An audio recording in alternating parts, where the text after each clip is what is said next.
Now we're going to move on to our next topic. And our next topic is on the Spy Kids reboot. So, Spy Kids. This was a franchise that started back in around early 2000s, 2000, Had a 2001. very 90s feel to it. Yeah, I remember seeing it over spring break that year. We were down in Amelia Island and we went one night, and my sister and me and my dad went and saw that, while my brother and my mother went and saw the Steven Soderbergh movie Traffic.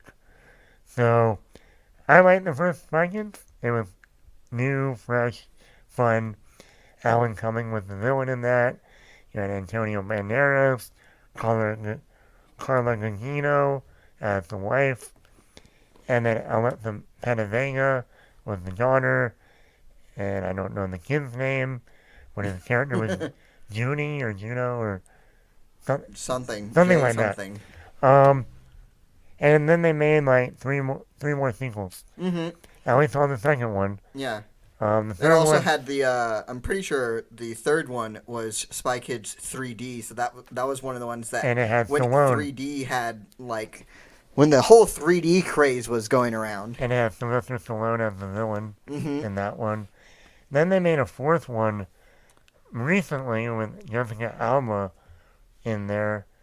And the two kids are in that movie. I never saw it. Well, they are in there grown up. Um, the weird thing for me, so they're rebooting it, apparently. The thing that doesn't add up to me, though, Robert Rodriguez, who just did Alita Battle Angel, he did Sin City. I mean, he did all the other Spy Kids movies. He directed them. I don't get why he's returning to direct a reboot. To me, I thought he was going to just come on as a producer and give it over to somebody else to direct and give their vision of this reboot. Zach, what do you think about bringing on the same director who just did the last four, and this is a reboot? Right. This isn't a sequel, which you can say, okay, that makes sense. This is just a complete reboot. Right. That's where it kind of gets me, of where I'm just like, I'm looking at it and kind of scratching my head, because I'm just looking at this and saying, well, you did the original and now you're doing the reboot. And it's going like, so what are we rebooting? Or do Now, you just now have the leeway to make it whatever you want, and now you're gonna make it like a PG-13 Spy Kids instead of like the PG? You know, the bad guys were like thumbs and all this stuff, and hands and all this other stuff is like, and it was very. The entire plot spawned so many other like '90s kids movies, or like the '90s tropes. feel kids Yeah. movies, and trope of, oh, the parents are kidnapped or gone and it's up to the kids to do something. I mean, it wasn't the first one to do that, but it was one of the big, it was the most biggest ones Now to I do knew. that. Now I want to bring up to you that I have seen a director make a film in a franchise, kind of rebooting it, but then coming back again and rebooting the franchise again. And that director is Martin Campbell. Martin Campbell did GoldenEye, James Bond, Pierce Brosnan. Then he returned and did Casino Royale, which was a reboot with Daniel Craig. Could this be kind of like that? It could be, Spy Kids isn't James Bond, No. so it doesn't have all that other stuff. There's not like, because James Bond, like, let's not forget, James Bond is also a book series, and was that well before it was movies. So, And GoldenEye wasn't necessarily a reboot, but they did bring in a new James Bond, and they went back to being more serious and more, edgy, rather than the previous one with Roger Moore. right. So, and then like I said, Martin Campbell returned in Casino Royale. That was even more grounded and darker, and recast the actor again.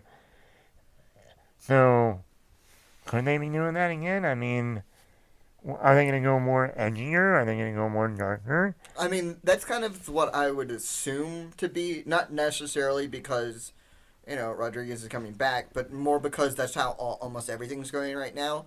everything's coming back and being darker and edgier and all that stuff. And so you're not really getting something that's being rebooted and being as lighthearted. Or if the series was more lighthearted, you're not seeing a reboot of that series and it also being kind of lighthearted-ish. Everything's coming back and just going like, this ain't your mom's yoga or something like that. And it's like, we got edge, we got blood, we got guts. Look, there's a half clothed woman over there or something. Like, that's how everything's kind of running right now with reboots and that stuff. They're trying to make it darker and stuff. So it's like, I could see that, but like, I'm sorry, Spy Kids is not a franchise that I ever... If you came up to me 10 years ago and said, Spy Kids is going to get rebooted in 10 years, and I would look at you and just said, they're making a second Spy Kids? Like, it's not one of those franchises that had a lot on it. It's like almost going up and it's like, hey, we're redoing Agent Cody Banks. Shout out to if you even remember that movie and its sequel. I'm pretty sure it had at least one sequel. And it's just going like, but why? Like, why are we doing this? Why not just pick something new? Like, why not pick a new property, a new anything to do? It doesn't make sense to... Well, to me, yeah, and another point is, like, instead of rebooting, like, for the director, I mean, instead of rebooting a franchise you've already done, why don't you just make a sequel to the movie you just made, Alita Battle Angel? Which everyone is clamoring for. Yeah, which is like, good. That was a great movie, and it deserves a lot. It deserves a lot more recognition than it got. Yeah. So instead of putting the money into rebooting something you've already done, take that money and put it into a sequel of your last movie that everyone wants. Right. So, on that note, it'll be interesting if any of the original cast, even though this is a reboot, I mean, they could go in a direction where they do have the kids grown up now, and their kids are at that age that they were at in the first one where, you know, mommy and daddy are going off on an assignment, and something happens. We need you to come save us. Just do a complete reboot, but now we just have the... That would be terrible just because Antonio Banderas is just such a better actor. Well, that's the other thing. The kids aren't doing that much anymore. So it's like, I mean, they're still... The girl really, Alexa Panavega, she really isn't doing anything. Like, she has a family, she has kids.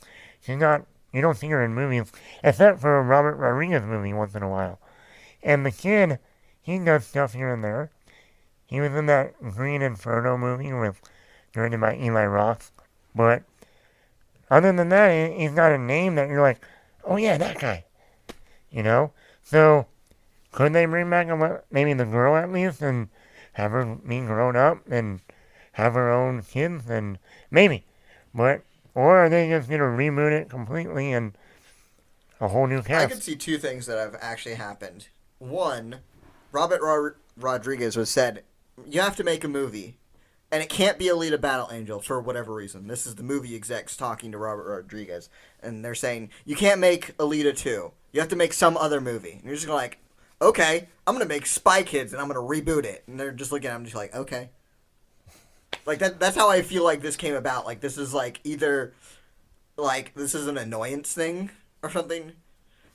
The original franchise was not big enough for it to be anything. No. So the fact that it's being rebooted by anybody is just a big question mark.